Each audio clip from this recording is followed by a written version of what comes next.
কি দারুণ ফিলিংস, দারুণ ফিলিংস, বারে বারে বোনার মতো আমায় ভাসায় গো। ও কি দারুণ ফিলিংস, দারুণ ফিলিংস, বারে বারে বোনার মতো আমায় ভাসায় গো। ও এটা তো আমার কাছে ভীষণ সারপ্রাইজিং ছিল এবং আমি সেই মুহূর্তে আমি বিশ্বাস করতে পারিনি। আমি ভেবেছি কেউ আমার সাথে প্র্যাঙ্ক করছে হয়তো।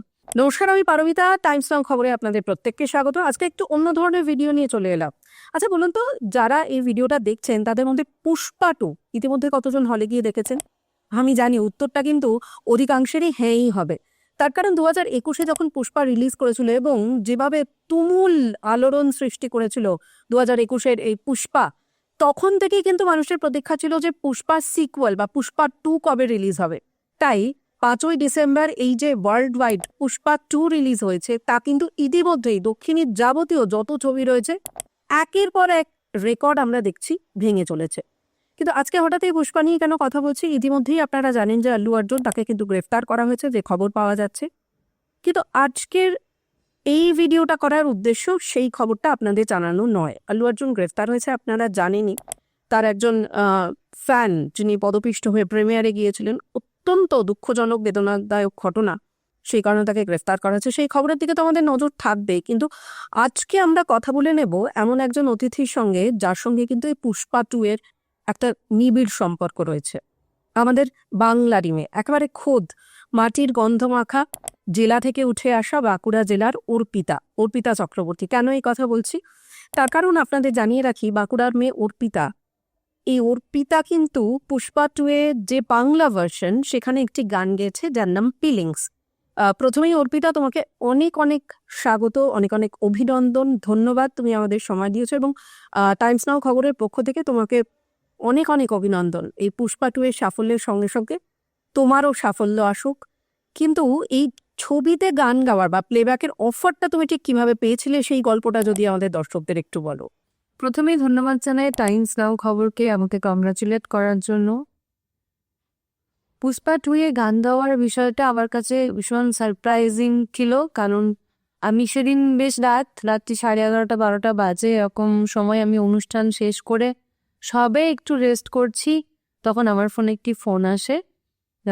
তিমির দা ফোন করে, বলে যে তোর কিছু গানের লিঙ্ক পাঠা।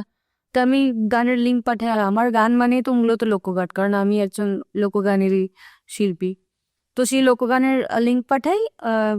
তারপর আর কোনো কথা নেই, কিছুক্ষণ পর আমার ফোনে একটা আননোন নাম্বার থেকে মেসেজ আসে এবং সেখানে লেখা যে hello, I am from team DSP. DSP মানে সাউথের super duper hit music director and composer Devi Sri Prasad. তার ম্যানেজার আমাকে নক করেন এবং উনি বলেন যে আমি ফোন করছি, কিছু কথা আছে, কথা বলবো। তারপর উনি ফোন করেন, আমি ফোন রিসিভ করি। উনি জানান যে are you available for tomorrow, এবং সাডেন প্ল্যান, এবং আমাকে পরের দিনই যেতে হবে, তাও কোথায়? চেন্নাই। এবং সেটা কেন? পুষ্পা 2 এ যে বাংলা ভার্সন রিলিজ করছে, সেই সিনেমাতে আমার একটা প্লেব্যাক, এই প্লেব্যাকের জন্য আমাকে যেতে হবে। এটা তো আমার কাছে ভীষণ সারপ্রাইজিং ছিল এবং আমি সেই মুহূর্তে আমি বিশ্বাস করতে পারিনি। আমি ভেবেছি কেউ আমার সাথে প্র্যাঙ্ক করছে হয়তো। তারপর আমি বলি যে আমাকে একটু টাইম দেওয়া হোক, আমি কিছু সময় চেয়ে নিই। তারপর আমি তিমির দাকে কল ব্যাক করি।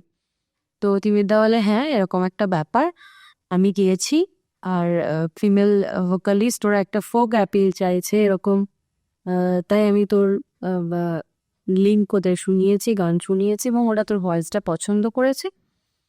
তো তুই কর, এটা তোর কাজ, তুই তোর মতো করে কর। তো এই হচ্ছে, মানে কলটা পাওয়া হচ্ছে এইভাবে আর কি। তো এবং তারপরের দিন আমি যথারীতি আমি বেরিয়ে যাই। সেটা আমার কাছে খুব চ্যালেঞ্জিং ছিল, কারণ আমি কখনো একা ফ্লাইটে আমি কখনো একা একা ট্রাভেল করিনি। তো ভাবছি একদিকে এত সুন্দর একটা কাজ, এত একটা সুযোগ, এত ভালো একটা সুযোগ, আর একদিকে আমার একটা ভয় কাজ করছে, আমি কোনো সিদ্ধান্ত নিতে পারছি না আমি কি করব। বাট ফাইনালি আমি ঠিক করি যে আমি যাব। পরের দিন আমি বেরিয়ে পড়ি এবং যাই। গিয়ে বেশ অন্যরকম একটা অনুভূতি হচ্ছিল, ভয়ও লাগছিল, সাথে একটা আনন্দও হচ্ছিল, দুটো মিলিয়ে গেলাম। তো এই মুহূর্তে দাঁড়িয়ে অর্পিতা তো অত্যন্ত ব্যস্ত একজন শিল্পী। কলকাতার থেকে মুম্বাইতে তার বেশি সময় কাটে, বাংলা এবং হিন্দি দুটো ভাষাতেই দারুণভাবে কাজ করছে অর্পিতা, কিন্তু এবার তার সাথে সাউথের ফিল্মও যোগ হলো। আর এই সাউথে গিয়ে কাজের অভিজ্ঞতাটা কেমন ছিল একটু যদি আমাদের দর্শকদের জানাও। আর তার সঙ্গে সঙ্গে আরো একটা বিষয়, যে এই ডিএসপি দেবী প্রসাদ, যিনি বিখ্যাত একজন কম্পোজার, মিউজিক ডিরেক্টরও বটে সাউথের, তার সাথে কাজের অভিজ্ঞতা আমাদের দর্শকদের যদি একটু জানো। ডিএসপি টিমের সাথে কাজ করার আমার অভিজ্ঞতাটা খুবই ভালো, কারণ আহ, এর আগে আমি কলকাতা ইন্ডাস্ট্রিতে কাজ করেছি, এবং আমি যথারীতি একজন পারফর্মার, সেই কারণে আমাকে এভরিডে শোজ করতে হয়। অলমোস্ট আমার কাজ থাকে, শো থাকে, এবার রেকর্ডিং থাকে, যে কোনো কিছু কাজের মধ্যে থাকি। বাট এই কাজটার অভিজ্ঞতাটা সম্পূর্ণ আলাদা, কারণ ফার্স্ট অফ অল আমি কারোকে চিনি না। আমি একদম নতুন একটা জায়গা, আমি ইভেন সেই জায়গাটাও জানি না, এবং তাদের পালসও বুঝি না, কারা কীরকম, কীভাবে কি বলবো, আমি কিছুই জানি না। আমার কাছে পুরো বিষয়টাই নতুন ছিল। এবং সব থেকে আরো বড় ব্যাপার হচ্ছে যে কমিউনিকেট করার কোনো ভাষা নেই, একটা, সেটা হচ্ছে ইংলিশ। ইংলিশ বলে তবেই আমি ওদের সাথে কমিউনিকেট করতে পারবো, না ওরা আমার বাংলা বুঝবে, না আমি ওদের তামিল বুঝবো। তো খুবই একটা সচেতন হয়ে কথাও বলছিলাম, আর শুনছিলামও খুব সচেতনভাবে, কারণ ওদের প্রোনাউন্স পুরো অন্যরকম, আমি বুঝতে অসুবিধা হচ্ছিল। যাই হোক, স্টুডিওতে গেলাম, ওখানে ডিএসপি টিম ছিল। ডিএসপি উনি নিজে ছিলেন না, উনি প্রমোশনাল কাজে বাইরে ছিলেন, ওনার সাথে হোয়াটসঅ্যাপে কথা হচ্ছিল। আর তারপর ওখানে গিয়ে এটা আমি হঠাৎ একটা বাঙালি গলা শুনতে পেলাম, হঠাৎ ফোনের ওপারে একজন বাঙালি ভদ্রলোক কথা বললেন।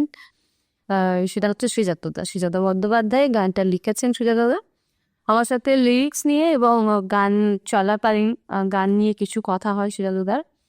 তারপর ফাইনাল যখন গানটা হয়ে যায়, ফাইনাল টেক হওয়ার পর সুজাতাদাকে বলা হয়, গানটা পাঠানো হয় এবং অ্যাপ্রুভেলের জন্য ওয়েট করতে বলা হয় আমাকে। তো সুজাতাদা শুনে বললো যে ভালো হয়েছে, তা ডান, ঠিক আছে। তারপর আমি আরো কিছুক্ষণ ওয়েট করি ডিএসপির জন্য।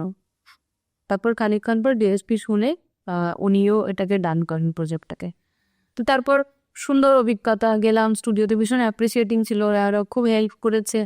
যেহেতু গানের গঠনটা পুরো বাংলা গানের থেকে আলাদা, তাই প্রথমে তো গাইতে গিয়ে আমার ভীষণই, মানে আমার খুবই হোঁচট খাচ্ছিলাম। আমি ভাবছিলাম যে আমি কি কমপ্লিট করতে পারবো, আদৌ পুরো অন্য রকম একটা স্ট্রাকচার, সিঙ্গিং প্যাটার্নটাই আলাদা, মানে ওয়ে অফ সিঙ্গিংটা পুরো আলাদা, বাংলার মতো তো একেবারেই না।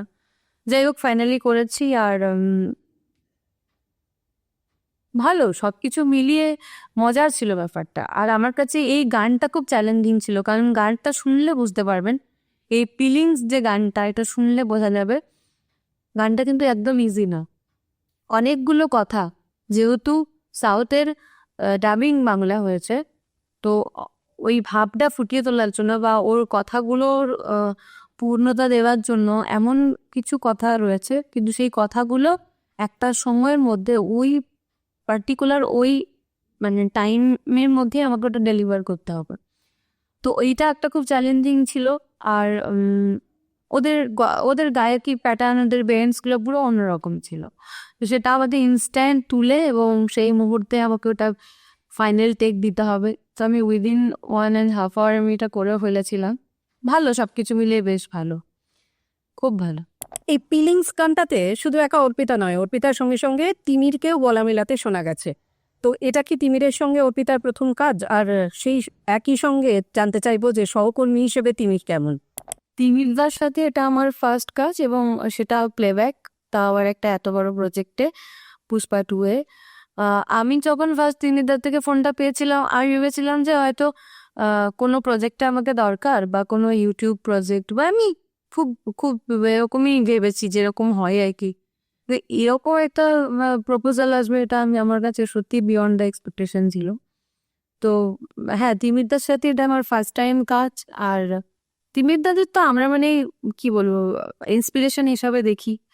মঞ্চে যেভাবে Fakira back to back performance দেয়, দেখে তো আমরা ভাবি যে আমরা কবে এরকম এত সুন্দর অ্যারেঞ্জমেন্ট ওয়াইজ সুন্দর সুন্দর করে পরপর পরপর পারফর্ম করতে পারবো। তো সেখানে তিমিরদার সাথে আমার গান গাওয়ার একটা সুযোগ, মানে যেটা আমার জন্য হিউজ।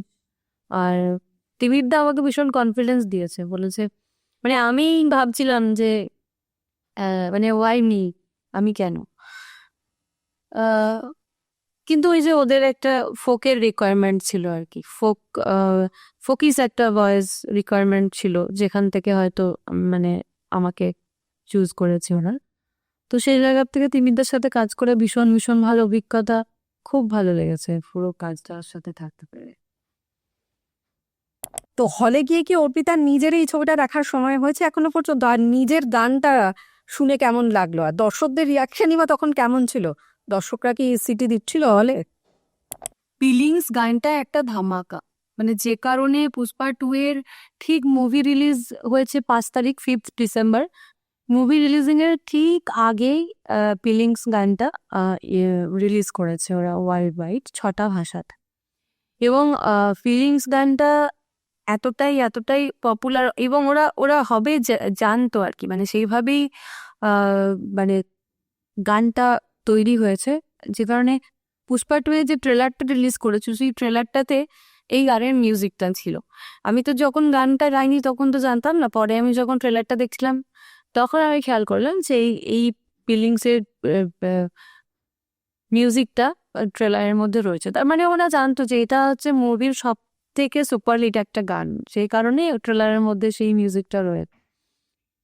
এই গানটা রিলিজ হওয়াতে প্রচুর প্রচুর ডান্সাররা ভীষণ এক্সাইটেড, কারণ আল্লু অর্জুন আর রশ্মিকা মান্দানা যেভাবে ডান্স করেছে, যে ডেঞ্জারাস কোরিওগ্রাফি, তো সেজন্য যারা ডান্সার বেসিক্যালি তারা কিন্তু এটা নিয়ে প্রচন্ড এক্সাইটেড। প্রচুর কভার হচ্ছে গানটি, বিশেষ করে বাংলা যে ভার্সনটা, এটা রিলিজ করেছে টি সিরিজ বাংলার ইউটিউব চ্যানেলে। টি সিরিজ বাংলার ইউটিউব চ্যানেলে রাতারাতি এটা মিলিয়ন ছুঁয়ে গেছে, এবং প্রচুর প্রচুর শুভেচ্ছা বার্তা পেয়েছি, প্রচুর ভালো একটা রেসপন্স। আর গানটার মিউজিক তো কিছু বলার নেই, ডিএসপি মানে এরকম মিউজিক হবে এটাই খুব জেনারেল, খুবই ভালো। এটার রেসপন্স ভীষণ ভীষণ ভালো। যেহেতু ফিলিংস গানটাতে একটা মারাত্মক কেমিস্ট্রি দেখানো হয়েছে, হিরো হিরোইনের মধ্যে একটা ক্লোজ মুভমেন্ট দেখানো হয়েছে, সেজন্য এই গানটার সময় নতুন করে কিছু বলার নেই যে হলে সিটি পড়বে না। মারাত্মক উত্তেজনা, হল পুরো মানে গম গম করছে আর কি, এরকম একটা যখনই স্ক্রিনে এই গানটা আসছে তখনই হল পুরো হই হই করছে, দর্শকের হাততালি কোলাহল সিটিতে। আর মুভিটা কিন্তু বানানোই হয়েছে মেনলি, মানে যেটা ইন জেনারেল আমরা দেখে বুঝতে পারছি যে মাস যে ক্রাউড, ওই ওই ক্রাউড ওরিয়েন্টেডই কিন্তু এই মুভিটা। সুতরাং ওই ক্রাউডের উত্তেজনাটাও কিন্তু সে লেভেলে হয়, ঠিক আছে? এখানে কিন্তু কোনো শো অফ নেই বা কোনো ওরম ব্যাপার নেই যে না আমি জোরে কথা বলবো না, আমি জোরে হাততালি দেবো না। মারাত্মক উত্তেজনা, এবং আল্লু অর্জুনের ফ্যান্স তো আমরা জানি কি রকম তার ফ্যান বেস, তো সেই জায়গা থেকে এই গানটা স্ক্রিনে আসা মাত্রই একটা মারাত্মক ভাইব ক্রিয়েট হচ্ছে হলে। আর নতুন করে তো কিছু বলার নেই, মিউজিক নিয়ে তো কিছু বলার নেই, হিরো নিয়ে কিছু বলার নেই, হিরোইন নিয়ে কিছু বলার নেই। সেকেন্ডলি এই গানটা 6টা ভার্সন 6টা ভাষায় রিলিজ করেছে। এভরিওয়ান ইজ ক্যা বাত, যারা যারা এই গানটা গেয়েছে, যারা যারা এই গানটার সাথে সিঙ্গাররা যুক্ত, তারা প্রত্যেকে ভীষণ গুণী, ভীষণ সুন্দর কণ্ঠের অধিকারী। প্রত্যেকটা ভার্সনই খুব ভালো আছে, আমি প্রত্যেকটা ভার্সন শুনেওছি, যেমন আমি আমার ভার্সনটা শুনেছি এরকম প্রত্যেকটা ভার্সন শুনেছি, প্রত্যেকটা ভার্সন ইকুয়ালি টু গুড। অর্পিতার সঙ্গে কথা বলে আড্ডা দিয়ে আমার তো দারুণ লাগলো। আমার মনে হয় আপনারাও যারা এই ভিডিওটা দেখলেন শুনলেন তারাও ভীষণভাবে এনজয় করলেন। অর্পিতাকে আরও একবার অনেক অনেক কনগ্রাচুলেশন, শুভকামনা নতুন বছরের জন্য। এরকম যেন পুষ্পা 2 এর মতো প্রচুর ভালো ভালো কাজের অফার এবং হিট হিট ছবির অফার তোমার ঝুলিতে নতুন বছরে টুকটুক করে এসে পড়ে। সান্তার কাছে এটাই প্রার্থনা থাকবে নতুন বছরে। আর যেহেতু এই গানটা নিয়েই আজকে আমরা মূলত কথা বললাম, তা আড্ডার শেষে আরো একবার আমাদের দর্শকদের জন্য এক্সক্লুসিভ টাইমস নাও দর্শকদের জন্য গানটা আরেকবার হয়ে যাক অর্পিতা। দারুণ ফিলিংস, দারুণ ফিলিংস, বারে বারে বন্যার মতো আমায় ভাসায় গো, কি দারুণ ফিলিংস, দারুণ ফিলিংস, বারে বারে বন্যার মতো আমায় ভাসায় গো। Thank you so much.